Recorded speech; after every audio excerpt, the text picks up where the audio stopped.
सभी श्रोताओं को मेरा प्यार भरा नमस्कार। दोस्तों, कहानियों की श्रृंखला को आगे बढ़ाते हैं और सुनते हैं प्रसिद्ध कहानीकार मुंशी प्रेमचंद जी की एक कहानी जिसका शीर्षक है स्वर्ग की देवी। भाग्य की बात। शादी विवाह में आदमी का क्या अख्तियार, जिससे ईश्वर ने या उनके नायबों ब्राह्मणों ने तय कर दी उससे हो गई। बाबू भारतदास ने लीला के लिए सुयोग्य वर खोजने में कोई बात उठा नहीं रखी, लेकिन जैसा घर वर चाहते थे वैसा न पा सके।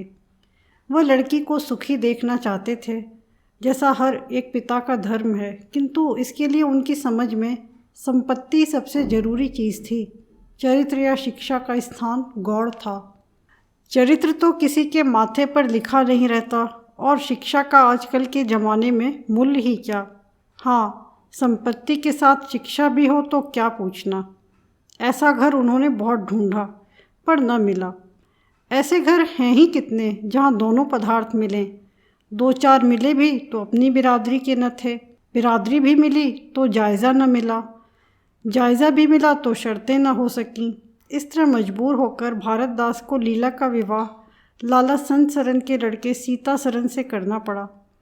अपने बाप का इकलौता बेटा था, थोड़ी बहुत शिक्षा भी पाई थी, बातचीत सलीके से करता था, मामले मुकदमे समझता था और जरा दिल का रंगीला भी था। सबसे बड़ी बात यह थी कि रूपवान, बलिष्ठ, प्रसन्न मुख, साहसी आदमी था, मगर विचार वही बाबा आदम के ज़माने के थे। पुरानी जितनी बातें हैं सब अच्छी, नई जितनी बातें हैं सब खराब। जायदाद के विषय में ज़मींदार साहब नए नए दफ़ों का व्यवहार करते थे। वहाँ अपना कोई अख्तियार न था, लेकिन सामाजिक प्रथाओं के कट्टर पक्षपाती थे। सीता सरन अपने बाप को जो करते या कहते देखता वही खुद भी कहता और करता था। उसमें खुद सोचने की शक्ति ही न थी। बुद्धि की मंदता बहुधा सामाजिक अनुदारता के रूप में प्रकट होती है। लीला ने जिस दिन घर में पांव रखा उसी दिन उसकी परीक्षा शुरू हुई। वे सभी काम जिनकी उसके घर में तारीफ होती थी यहाँ वर्जित थे। उसे बचपन से ताज़ी हवा पर जान देना सिखाया गया था। यहाँ उसके सामने मुंह खोलना भी पाप था। बचपन से सिखाया गया था रोशनी ही जीवन है। यहाँ रोशनी के दर्शन भी दुर्लभ थे। घर पर अहिंसा, क्षमा और दया ईश्वरीय गुण बताए गए थे। यहाँ इसका नाम लेने की भी स्वाधीनता न थी। संत सरन बड़े तीखे गुस्सेवार आदमी थे, नाक पर मक्खी न बैठने देते। धूर्तता और छल कपट से ही उन्होंने जायदाद पैदा की थी और उसी को सफल जीवन का मंत्र समझते थे। उनकी पत्नी उनसे भी 2 अंगुल ऊंची थी। मजाल क्या कि बहू अपनी अंधेरी कोठरी के द्वार पर खड़ी हो जाए या कभी छत पर टहल सके। प्रलय आ जाता, आसमान सिर पर उठा लेती। उन्हें बकने का मर्ज था। दाल में नमक का जरा तेज हो जाना उन्हें दिन भर बकने के लिए काफ़ी बहाना था। मोटी ताजी महिला थी, छीट का घाघरेदार लहंगा पहने, पानदान बगल में रखे, गहनों से लदी हुई, सारे दिन बरोठे में माची पर बैठे रहती थीं। क्या मजाल कि घर में उनकी इच्छा के विरुद्ध एक पत्ता भी हिल जाए। बहू की नई नई आदतें देख देख जला करती थीं। अब काहे को आबरू रहेगी, मुंडेर पर खड़ी होकर झांकती है। मेरी लड़की ऐसी दीदा दिलेर होती तो गला घोंट देती। न जाने इसके देश में कौन लोग बसते हैं। गहने नहीं पहनती, जब देखो नंगी बुच्ची बनी बैठी रहती है। यह भी कोई अच्छे लक्षण हैं। लीला के पीछे संत सरन पर भी फटकार पड़ती। तुझे भी चांदनी में सोना अच्छा लगता है क्यों? तू भी अपने को मर्द कहेगा। वह मर्द कैसा कि औरत उसके कहने में न रहे। दिन भर घर में घुसा रहता है, मुंह में जबान नहीं है। समझाता क्यों नहीं? सीता सरन कहता, अम्मा जब कोई मेरे समझाने से माने तब तो। माने का मानेगी क्यों नहीं? तू मर्द है कि नहीं? मर्द वह चाहिए कि कड़ी निगाह से देखे तो औरत कांप उठे। सीता सरन ने कहा, तुम तो समझाती ही रहती हो। माने का मेरी उसे क्या परवाह, समझती होगी बुढ़िया 4 दिन में मर जाएगी, तब मैं मालकिन हो ही जाऊंगी। सीता सरन ने कहा, तो मैं भी तो उसकी बातों का जवाब नहीं दे पाता। देखती नहीं हो कितनी दुर्बल हो गई है। वह रंग ही नहीं रहा। उस कोठरी में पड़े पड़े उसकी दशा बिगड़ती जाती है। बेटे के मुंह से ऐसी बातें सुन माता आग हो जाती और सारे दिन जलती। कभी भाग्य को कोसती, कभी समय को। सीतासरन माता के सामने तो ऐसी बातें करता, लेकिन लीला के सामने जाते ही उसकी मति बदल जाती थी। वह वही बातें करता जो लीला को अच्छी लगती, यहाँ तक कि दोनों वृद्धा की हंसी उड़ाते। लीला को इसमें और कोई सुख न था। वह सारे दिन कुढ़ती रहती। कभी चूल्हे के सामने न बैठी थी, पर यहाँ पसेरियों आटा थोपना पड़ता। मजूरों और टहलुओं के लिए भी रोटियां पकानी पड़ती। कभी कभी वह चूल्हे के सामने बैठी घंटों रोती। यह बात न थी कि यह लोग कोई महाराज रसोइया न रख सकते हों, पर घर की पुरानी प्रथा यही थी कि बहू खाना पकाए और उस प्रथा को निभाना जरूरी था। सीतासरन को देखकर लीला का संतप्त हृदय एक क्षण के लिए शांत हो जाता था। गर्मी के दिन थे और संध्या का समय। बाहर हवा चलती, भीतर देह फूकती थी। लीला कोठरी में बैठी एक किताब देख रही थी कि सीतासरन ने आकर कहा, यहाँ तो बड़ी गर्मी है, बाहर बैठो। लीला ने कहा, यह गर्मी उन तानों से अच्छी है जो अभी सुनने पड़ेंगे। सीतासरन ने कहा, आज अगर बोली तो मैं भी बिगड़ जाऊंगा। लीला ने कहा, तब तो मेरा घर में रहना भी मुश्किल हो जाएगा। सीतासरन ने कहा, बला से अलग ही रहेंगे। लीला बोली, तो मैं मर भी जाऊं तो भी अलग न रहूं। वह जो कुछ कहती सुनती है अपनी समझ से मेरे भले के लिए ही कहती सुनती है। उन्हें मुझसे कुछ दुश्मनी थोड़ी है। हाँ, हमें उनकी बातें अच्छी न लगे, यह दूसरी बात है। उन्होंने खुद वह सब कष्ट झेले हैं जो वह मुझे झेलवाना चाहती हैं। उनके स्वास्थ्य पर उन कष्टों का जरा भी असर नहीं पड़ा। वह इस 65 वर्ष की उम्र में मुझसे कहीं टाठी हैं। फिर उन्हें कैसे मालूम हो कि इन कष्टों से स्वास्थ्य बिगड़ सकता है। सीतासरन ने उसके मुरझाए हुए मुख की ओर करुणा नेत्रों से देखकर कहा, तुम्हें इस घर में आकर बहुत दुख सहना पड़ा। यह घर तुम्हारे योग्य न था। तुमने पूर्व जन्म में जरूर कोई पाप किया होगा। लीला ने पति के हाथों से खेलते हुए कहा, यहाँ ना आती तो तुम्हारा प्रेम कैसे पाती। 5 साल गुजर गए। लीला 2 बच्चों की माँ हो गई। एक लड़का था, दूसरी लड़की। लड़के का नाम जानकी सरन रखा गया और लड़की का नाम कामिनी। दोनों बच्चे घर को गुलजार किए रहते थे। लड़की दादा से हिली थी, लड़का दादी से। दोनों शौक और शरीर थे। गाली दे बैठना, मुंह चिढ़ा देना उनके लिए मामूली बात थी। दिन भर खाते और आए दिन बीमार पड़े रहते। लीला ने खुद सभी कष्ट सह लिए थे, पर बच्चों में बुरी आदतों का पड़ना उसे बहुत बुरा मालूम होता था, किंतु उसकी कौन सुनता था। बच्चों की माता होकर उसकी अब गणना ही न रही थी। जो कुछ थे बच्चे थे, वह कुछ न थी। उसे किसी बच्चे को डांटने का भी अधिकार न था। सास फाड़ खाती थी। सबसे बड़ी आपत्ति यह थी कि उसका स्वास्थ्य अब और भी खराब हो गया था। प्रसव काल में उसे वे भी अत्याचार सहने पड़े जो अज्ञान, मूर्खता और अंधविश्वास ने सौर की रक्षा के लिए गढ़ रखे हैं।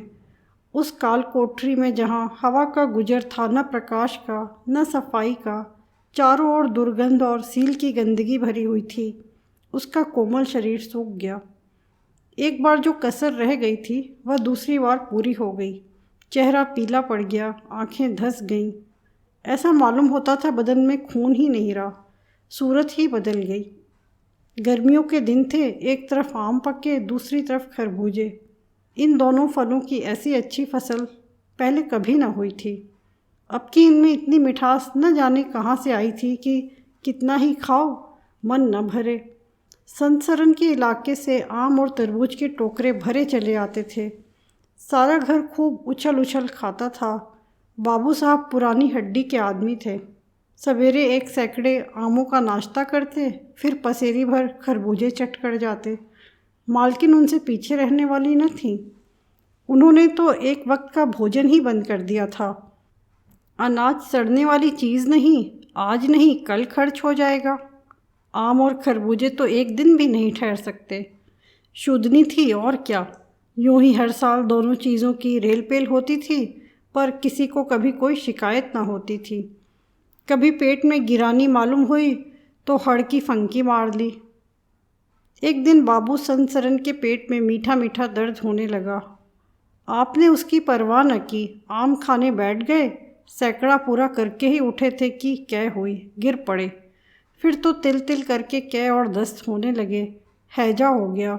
शहर के डॉक्टर बुलाए गए, लेकिन उनके आने के पहले ही बाबू साहब चल बसे थे।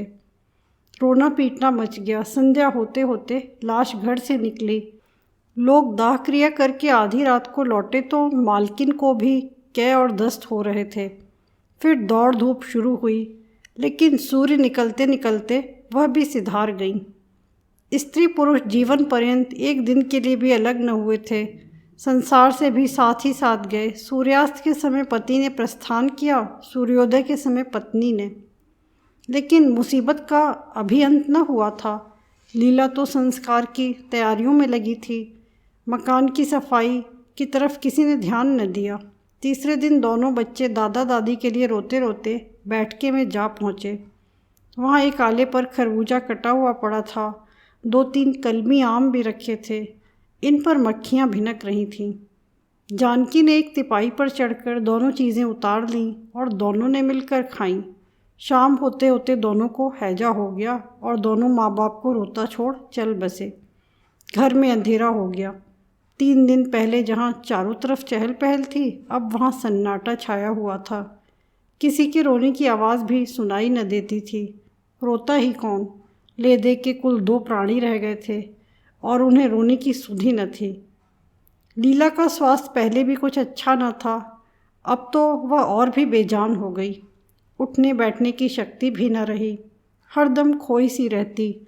न कपड़े लत्तों की सुधि थी, न खाने पीने की। उसे न घर से वास्ता था, न बाहर से। जहाँ बैठती वहीं बैठी रह जाती। महीनों कपड़े न बदलती, सिर में तेल न डालती। बच्चे ही उसके प्राणों के आधार थे। जब वही न रहे तो मरना और जीना बराबर था। रात दिन यही मनाया करती कि भगवान यहाँ से ले चलो, सुख दुख सब भुगत चुकी। अब सुख की लालसा नहीं है, लेकिन बुलाने से मौत किसी को आई है? सीता सरन भी पहले तो बहुत रोया धोया, यहाँ तक कि घर छोड़कर भाग जाता था। लेकिन ज्यों-ज्यों दिन गुजरते थे, बच्चों का शोक उसके दिल से मिटता जाता था। संतान का दुख तो कुछ माता ही को होता है। धीरे धीरे उसका जी संभल गया। पहले की भांति मित्रों के साथ हंसी दिल लगी होने लगी। यारों ने और भी चंग पर चढ़ाया। अब घर का मालिक था, जो चाहे कर सकता था। कोई उसका हाथ रोकने वाला न था। सैर सपाटे करने लगा। कहाँ तो लीला को रोते देख उसकी आंखें सजल हो जाती थीं, कहाँ अब उसे उदास और शोकमग्न देख झुंझला उठता। जिंदगी रोने के लिए तो नहीं है। ईश्वर ने लड़के दिए थे, ईश्वर ही ने छीन लिए। क्या लड़कों के पीछे प्राण दे देना होगा? लीला यह बातें सुनकर भौचक रह जाती। पिता के मुंह से ऐसे शब्द निकल सकते हैं? संसार में ऐसे प्राणी भी हैं? होली के दिन थे, मर्दाने में गाना बजाना हो रहा था। मित्रों की दावत का भी सामान किया गया था। अंदर लीला ज़मीन पर पड़ी हुई रो रही थी। त्योहारों के दिन उसे रोते ही कटते थे। आज बच्चे होते तो अच्छे अच्छे कपड़े पहने कैसे उछलते फिरते। वही न रहे तो कहाँ की तीज और कहाँ का त्यौहार। सहसा सीता सरन ने आकर कहा, क्या दिन भर रोती ही रहोगी? जरा कपड़े तो बदल डालो, आदमी बन जाओ। यह क्या तुमने अपनी गत बना रखी है? लीला ने कहा, तुम जाओ अपनी महफिल में बैठो, तुम्हें मेरी क्या फिक्र पड़ी है। सीता सरन बोले, क्या दुनिया में और किसी के लड़के नहीं मरते? तुम्हारे ही सिर यह मुसीबत आई है। लीला बोली, यह बात कौन नहीं जानता, अपना अपना दिल ही तो है, उस पर किसी का बस है। सीता सरन ने कहा, मेरे साथ भी तो तुम्हारा कुछ कर्तव्य है। लीला ने कौतूहल से पति को देखा, मानो उसका आशय नहीं समझी, फिर मुंह फेर कर रोने लगी। सीता सरन ने कहा, मैं अब इस मनहूसत का अंत कर देना चाहता हूँ। अगर तुम्हारा अपने दिल पर काबू नहीं है तो मेरा भी अपने दिल पर काबू नहीं है। मैं अब ज़िंदगी भर मातम नहीं मना सकता। लीला बोली, तुम राग रंग मनाते हो, मैं तुम्हें मना तो नहीं करती, मैं रोती हूँ तो क्यों रोने नहीं देते? सीता सरन ने कहा, मेरा घर रोने के लिए नहीं है। लीला बोली, अच्छी बात है, तुम्हारे घर में न रोऊंगी। लीला ने देखा मेरे स्वामी मेरे हाथों से निकले जा रहे हैं। उन पर विषय का भूत सवार हो गया है और कोई समझाने वाला नहीं है। वह अपने होश में नहीं है। मैं क्या करूं? अगर मैं चली जाती हूं तो थोड़े ही दिनों में सारा घर मिट्टी में मिल जाएगा और इनका वही हाल होगा जो स्वार्थी मित्रों के चंगुल में फंसे हुए नौजवान रईसों का होता है। कोई उल्टा घर में आ जाएगी और इनका सर्वनाश कर देगी। ईश्वर, मैं क्या करूं? अगर इन्हें कोई बीमारी हो जाती तो क्या मैं इस दशा में इन्हें छोड़कर चली जाती? कभी नहीं। मैं तन मन से इनकी सेवा शुश्रूषा करती, ईश्वर से प्रार्थना करती, देवताओं की मनौतियाँ करती। माना इन्हें शारीरिक रोग नहीं है, लेकिन मानसिक रोग अवश्य है। आदमी रोने की जगह हंसे और हंसने की जगह रोए, उसके दीवाना होने में क्या संदेह है? मेरे चले जाने से इनका सर्वनाश हो जाएगा। इन्हें बचाना मेरा धर्म है। हाँ, मुझे अपना शोक भूल जाना होगा। रोऊंगी, रोना तो तकदीर में लिखा ही है, रोऊंगी, लेकिन हंस हंस कर अपने भाग्य से लड़ूंगी। जो जाते रहे उनके नाम को रोने के सिवा और कर ही क्या सकती हूँ, लेकिन जो है उसे न जाने दूंगी। ए टूटे हुए हृदय, आज तेरे टुकड़ों को जमा करके एक समाधि बनाऊं और अपने शोक को उसके हवाले कर दूं। ओ रोने वाली आँखें, आओ मेरे आंसुओं को अपनी विहंसित छटा में छिपा लो। आओ मेरे आभूषणों, मैंने बहुत दिनों तक तुम्हारा अपमान किया, मेरा अपराध क्षमा करो। तुम मेरे भले दिनों के साथी हो, तुमने मेरे साथ बहुत विहार किए हैं।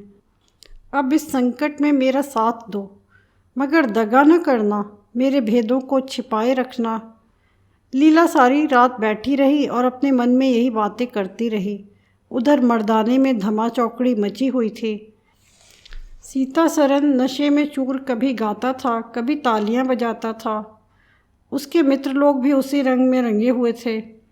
मालूम होता था इनके लिए भोग विलास के सिवा और कोई काम नहीं है।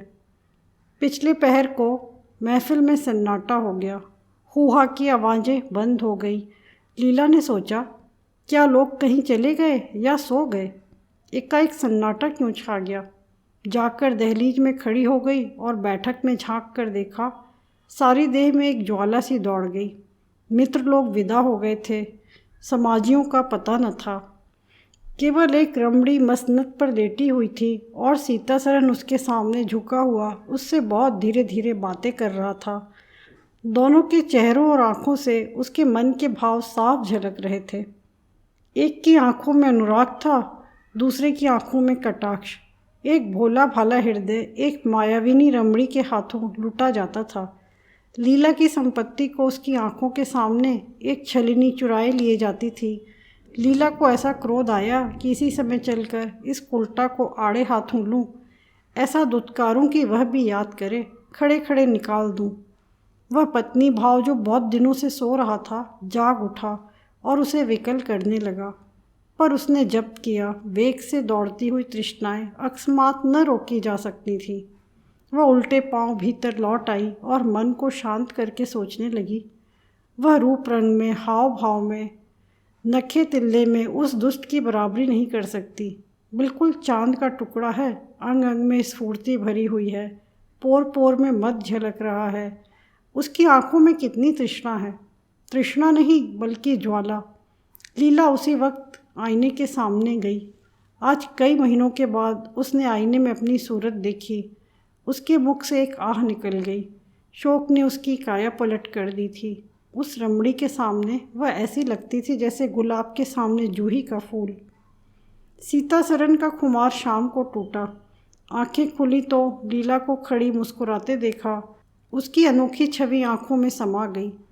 ऐसे खुश हुए मानो बहुत दिनों के वियोग के बाद उससे भेंट हुई हो। उसे क्या मालूम था कि यह रूप भरने के लिए लीला ने कितने आंसू बहाए हैं। केशों में यह फूल गूंथने के पहले आंखों से कितने मोती पिरोए हैं। उन्होंने एक नवीन प्रेमोत्साह से उठकर उसे गले लगा लिया और मुस्कुरा कर बोले, आज तो तुमने बड़े बड़े शस्त्र सजा रखे हैं, कहाँ भागूं? लीला ने अपने हृदय की ओर उंगली दिखाकर कहा, यहाँ आ बैठो। बहुत भागे फिरते हो, अब तुम्हें बांध कर रखूँगी। बाग की बाहर का आनंद तो उठा चुके, अब इस अंधेरी कोठरी को भी देख लो। सीतासरन ने लज्जित होकर कहा, उसे अंधेरी कोठरी मत कहो लीला, वह प्रेम का मान सरोवर है। इतने में बाहर से किसी मित्र के आने की खबर आई। सीतासरन चलने लगे तो लीला ने उनका हाथ पकड़कर कहा, मैं न जाने दूंगी। सीतासरन बोले, अभी आता हूँ। लीला बोली, मुझे डर लगता है कहीं तुम चले न जाओ। सीतासरन बाहर आए तो मित्र महाशय बोले, आज दिन भर सोते ही रहे क्या? बहुत खुश नज़र आते हो। इस वक्त तो वहाँ चलने की ठहरी थी ना, तुम्हारी राह देख रही हैं। सीतासरन ने कहा, चलने को तो तैयार हूँ, लेकिन लीला जाने नहीं देती। मित्र ने कहा, निरे गाउदी ही रहे, आ गए फिर बीवी के पंजे में, फिर किस बिरते पर गरमाए थे। सीतासरन ने कहा, लीला ने घर से निकाल दिया था, तब आश्रय ढूंढा फिरता था, अब उसने द्वार खोल दिए हैं और खड़ी बुला रही है। मित्र ने कहा, अजी यहाँ वह आनंद कहाँ? घर को लाख सजाओ तो क्या बाग हो जाएगा? सीतासरन ने कहा, भाई घर बाग नहीं हो सकता, पर स्वर्ग हो सकता है। मुझे इस वक्त अपनी क्षुद्रता पर जितनी लज्जा आ रही है वह मैं ही जानता हूँ। जिस संतान शोक में उसने अपने शरीर को घुला डाला और अपने रूप लावण्य को मिटा दिया, उसी शोक को केवल मेरा एक इशारा पाकर उसने भुला दिया। ऐसा भुला दिया मानो कभी शोक हुआ ही नहीं। मैं जानता हूँ कि वह बड़े से बड़े कष्ट सह सकती है, मेरी रक्षा उसके लिए आवश्यक है। जब अपनी उदासीनता के कारण उसने मेरी दशा बिगड़ती देखी तो अपना सारा शोक भूल गई। आज मैंने उसे अपने आभूषण पहनकर मुस्कुराते हुए देखा तो मेरी आत्मा पुलकित हो उठी। मुझे ऐसा मालूम हो रहा है कि वह स्वर्ग की देवी है और केवल मुझ जैसे दुर्बल प्राणी की रक्षा करने के लिए भेजी गई है। मैंने उसे जो कठोर शब्द कहे वे अगर अपनी सारी संपत्ति बेचकर भी मिल सकते तो लौटा लेता। लीला वास्तव में स्वर्ग की देवी है। दोस्तों, आप सुन रहे थे प्रसिद्ध कहानीकार मुंशी प्रेमचंद जी की कहानी, जिसका शीर्षक था स्वर्ग की देवी। आपको कहानी कैसी लगी? लाइक, कमेंट और शेयर करें। और यदि आप चैनल पर नए हैं तो चैनल श्रेष्ठ कहानियाँ को सब्सक्राइब करें। मिलते हैं फिर एक और नई कहानी में। धन्यवाद।